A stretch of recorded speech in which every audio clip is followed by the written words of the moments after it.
புது பாடம் வாங்கிட்டோம். இது நம்ம போலார் பேரட்டுக்கு தான். ஆனால் ஒரு டிஸ்அட்வான்டேஜ் வீல் விட்டுச்சு.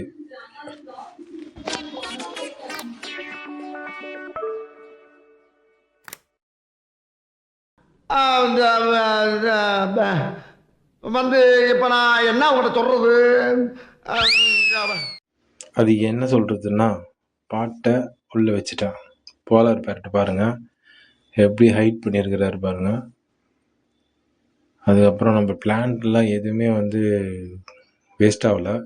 அதே மாதிரி ஒரு மாதிரி அழுகி போகலை, நல்லாயிருக்கு, ஃப்ரெஷ்ஷாக இருக்குது. அதுலேருந்து பபுள்ஸாக அந்த ஆக்சிஜன் வருதை நான் இன்னொரு நாள் காட்டுறேன். பார்க்கவே அழகாக இருந்துச்சு. இது இன்னும் நான் டப் செட்டப்லேயோ இல்லை பாண்ட் செட்டப்லேயோ பண்ணேன்னா ரொம்ப ரொம்ப அழகாக இருக்கும். அந்த ரெட் கலரு பிளான்ட் க்ரீன் கலராக மாறிச்சு. ஏன்னா CO2 இல்லை. CO2 இருந்துச்சுன்னா கண்டிப்பாக அது ரெட் கலராக மாறும். இதை நான் பிளான்டட் டேங்க் செட் பண்ணும்போது இந்த செடியை நான் யூஸ் பண்ணுவேன். அப்போது உங்களுக்கு நான் இதை காட்டுறேன். இப்போதைக்கு இதான் அப்டேட்டு. தேங்க்யூ வாட்சிங். சப்ஸ்கிரைப் பண்ணுங்கள். பாய்.